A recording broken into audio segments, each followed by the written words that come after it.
Thank you so much for understanding that. ওইটা যদি আমি এখানে বলি তাহলে আসলে খুব খারাপ হবে। ঠিক আছে, আমি বিয়ে করেছি আমি জানি না, এবং কোন ব্যবসায়ী সেটা তো আরো চিনি না আমি। তো এটাই বলছি, যেহেতু আমি চিত্রনায়িকা, আমার এগেনস্টে উল্টাপাল্টা নিউজটা দেয়া এবং মানুষের জন্য এটা এন্টারটেইনিং। আমার রাশিদ পলাশ অবশ্যই আমার বন্ধু না, সে আমার একটা ছবির ডিরেক্টর, এবং আমার মনে হয় যে আমার একটু জেনে শুনে এই ছবিটা সাইন করা উচিত ছিল, যে সে আসলে কিভাবে আমাকে প্রডিউসারের সামনে প্রেজেন্ট করছে, যে উনি ছবিটা করছে, উনি পুরো দায়িত্বটা নিচ্ছে, এসব এরকম কিন্তু কোনো বিষয় ছিল না। এটা টোটালি রং।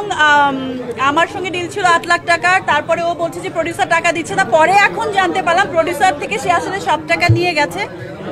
তারপর সব মানে প্রোডাকশনের ম্যাক্সিমাম মানুষকে আসলে সে টাকা পয়সা দেয়নি, আর্টিস্টদেরকে দেয়নি, এরকম কিছু কিছু প্রডিউসারদের কাছে ফোন এসছে।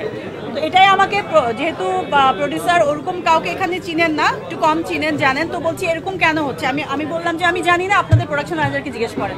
তখন বললো যে প্রোডাকশন ম্যানেজার আমাদের যাকে দিয়েছেন তাকে বাদ দিয়ে ও নিজের প্রোডাকশন ম্যানেজার দিয়েছে। সো এরকম ডিজাস্টার একটা সিচুয়েশনের মধ্যে আপু আপনি একটু আসেন, আমরা কথা বলছি, আমরা একটু কথা বলবো, মানে মেইন যে ফ্যাক্টটা সেটা একটু বের করতে চাচ্ছি। এই বিষয়টা খুবই সিম্পল। এবং আমি শুনতে পেরেছি পরে প্রডিউসারের যে প্রোডাকশন ম্যানেজার ছিল তাকে সে বাদ দিয়ে নিজের প্রোডাকশন ম্যানেজার রেখেছে। এটা নিয়েও তাদের মধ্যে দ্বন্দ্ব ছিল। যেহেতু তাদের মধ্যে অলরেডি দ্বন্দ্ব, এর মাঝখানে আসলে ওই ছবিটা সাইন করার পর আমি আরও 3টা ছবি শুটিং করেছি। এটা 2-2.5 বছরের ঘটনা। আর এর মাঝখানে আমাকে নিয়ে আরও কি বলেছে, একটা ছবির তো একদম সব কিছুর মধ্যে তো আমি লেগে থাকতে পারি না। আমার শুটিং হয়েছে, কথা হয়েছে যে হ্যাঁ পলাশ আমাকে বলেছে যে ওরা টাকা দিচ্ছে না, আসলে বড় আর্টিস্ট কীভাবে হ্যান্ডেল করতে হয়, বা যে কোনো আর্টিস্ট, ওরা নতুন প্রডিউসার ভালো না। আবার ওদের পক্ষ থেকে এখন শুনছি পলাশ আসলে টোটালি আনপ্রফেশনাল ওয়েতে কাজ করেছে, এবং আপনার নামে এবং আরও বিভিন্ন মানুষের নামে যারা এখানে আজ ইন্টারন্যাশনালে যারা দায়িত্বে আছেন, যেহেতু যে ইনভেস্টার উনি বাইরে থাকেন, দায়িত্বে আছেন, তাদের সঙ্গেও আসলে একটা ঝামেলা পাকিয়ে এই জিনিসটা এভাবে ক্রিয়েট করেছে। এটা আসলে প্রডিউসাররা আসছেন, ওরা অন দ্য ওয়ে, ওরা এসে ওদের সঙ্গে বসে আসলে কথা বলতে হবে। কারণ ওনাদের বাসায় প্রডিউসার যিনি, 2জন মহিলা এবং একজন ভাই, ওনাদের বাসায়, হ্যাঁ ওনাদের বাসায় আরও লোকজন ছিল, ওনাদের সামনেই কথা হয়েছে। এবং যেহেতু ওনারা বিভিন্ন সময় বিভিন্নভাবে আমাদের যে রাশেদ পলাশ, তার সঙ্গে যেগুলো কথা হয়েছে ওগুলো কোনো কিছু উনি যেভাবে কথা দিয়েছে সেভাবে কাজ করতে পারেনি, তাদের সঙ্গে প্রবলেম হয়েছে। এবং আমি পরে জানতে পারি যে আমার নাম নিয়ে অনেকবার উনি তাদের কাছ থেকে টাকা নিয়েছেন, ওয়ারেজ আমি আমার নিজের পেমেন্টই এখনও পুরোটা পাইনি। আর বলেছে যে আমি এক্সট্রা শুটিং করলে এক্সট্রা পেমেন্ট করতে হবে, আমি আমার নিজের ছবিতে আইটেম গান করতে গেলে আমি নাকি এক্সট্রা পেমেন্ট চাচ্ছি।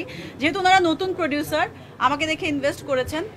ভাবি আসলে আমাকে, মানে ভাবির সাথে আমার অনেক ক্লোজ রিলেশন, তো ভাবি বললো যে আমরা আমেরিকা থাকি বাট অনেক পছন্দ করি, অনেক ভালো লাগে, অনেক শিক্ষিত স্মার্ট নায়িকা, বাট এই পলাশের সঙ্গে এগুলো শুনে আমরা আসলে খুব আহত। পরে তোমার সঙ্গে কথা বলে, এবং এখানে যে আজ ইন্টারন্যাশনালের যে সিইও আয়েশা সিদ্দিকী এবং শাহাদাত হোসেন লিটন ভাই, ওনাদের সঙ্গে টাকা পয়সা নিয়ে পলাশের সঙ্গে অনেকবার যা আমার কথা বলে আসছে নিউজে, ওনাদের সঙ্গেই হয়েছে এইসব অনেক কিছু। এবং লাস্ট পর্যন্ত ডিস্ট্রিবিউশনের জন্য, প্রমোশনের জন্য যে টাকা পয়সা নিয়েছেন সেগুলোতেও ঝামেলা করেছে, শ্যুট ঠিক মতো করেননি আসলে। এবং ওনাদেরকে টেকনিশিয়ানদের তরফ থেকে এবং আর্টিস্ট যারা আছেন ওনারা ফোন করে করে বারবার বলছেন যে আমরা আপনাদের প্রোডাকশনে কাজ করেছি বাট টাকা পয়সা পাইনি।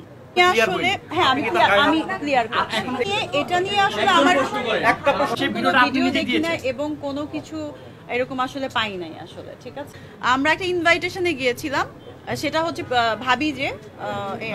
ভাবির বাসায়।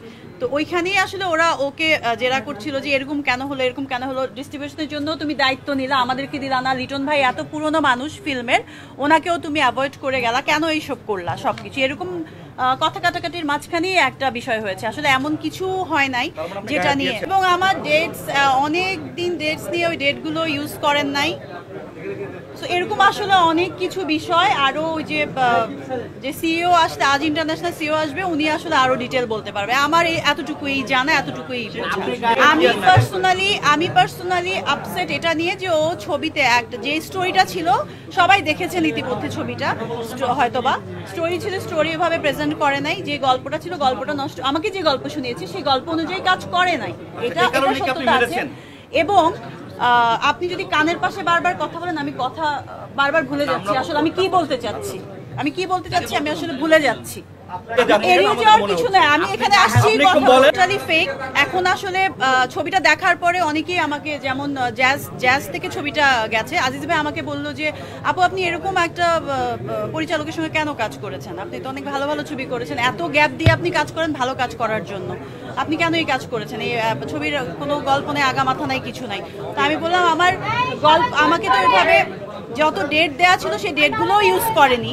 এবং এরকম আরও যখন লিটন ভাই আজিজ ভাইয়ের সাথে কথা বললো যে ভাই দেখেন ছবিটা আসলে কি করা যায়, ও তো আমাদেরকে এইভাবে সব কিছু আসলে নষ্ট করে দিয়েছে। আজিজ ভাই বললো যে ও এটা আপনাদের আগে আসলে দেখা উচিত ছিল, আসলে সব কিছু এভাবে উল্টাপাল্টা সব ইয়ে করে ফেলেছে। তো আমার শুটিং ডেট নিয়েও শুটিং করেনি ঠিক মতো। তারপর আইটেম গান যেটা আমার করার কথা ছিল সেটাও আমি শুনেছি, আমি এটা প্রডিউসারের পক্ষ থেকে শুনেছি নতুন যে মেয়েটাকে নিয়েছে তার থেকে টাকা নিয়ে কাজ করছে। এটা ওই সময় আসলে এটা এত হাস্যকর একটা কোশ্চেন, এটার কোনো মানে আসছে। তো এটা নিয়ে আসলে আমি এটা সাদাত হোসেন লিটন ভাই বলবে, আয়েশা সিদ্দিকা বলবে, কারণ ওনারা সবাই সেখানে ছিলেন। এবং সবাই করবো। আচ্ছা আমি যদি একসাথে থাকি আমি কিভাবে ভিডিও করবো, আমার ওইখানে ইয়ে ছিল আসলে। আমি মূলত এমন একটা বিষয় নিয়ে আজকে প্রেস কনফারেন্সটা করেছি, খুব সেন্সিটিভ একটা বিষয় নিয়ে, এবং আমি খুব ট্রমার মধ্যে দিয়ে যাচ্ছি ওই গিয়াসউদ্দিন আল মামুন এবং ওনার স্ত্রীর বিষয়টা নিয়ে। তো এটার মাঝখানে আসলে এটা যেই আমাদের বসা হয়েছিল আসলে অনেক আগে, ঈদের পর দিন সুজন ভাই বলবে, আয়েশা সিদ্দিকা বলবে, কারণ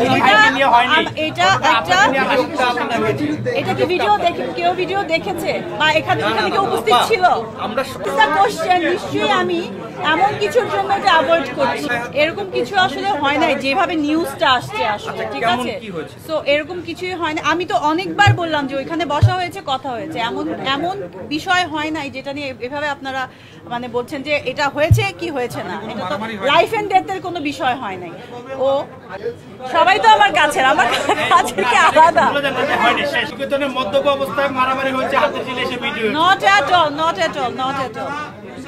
ওর সাথে মিউচুয়াল করার কিছু নাই, ওর সাথে কিছু হয় নাই যে মিউচুয়াল করতে হবে, এমন কিছুই হয় নাই।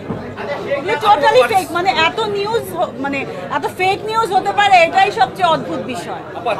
আর এটা হচ্ছে ঈদের পর দিনের দাওয়াতের একটা ঘটনা আসলে।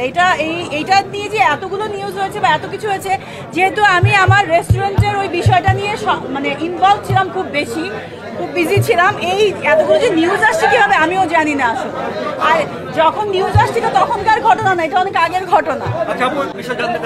এবং আমি ড্রিঙ্ক করি না। কিসের 8 লাখ হয়েছে, উনি এখনো পুরো টাকা দেয়নি, কিন্তু প্রডিউসার যারা ওরা ওকে সব টাকা দিয়ে দিয়েছে, শুধু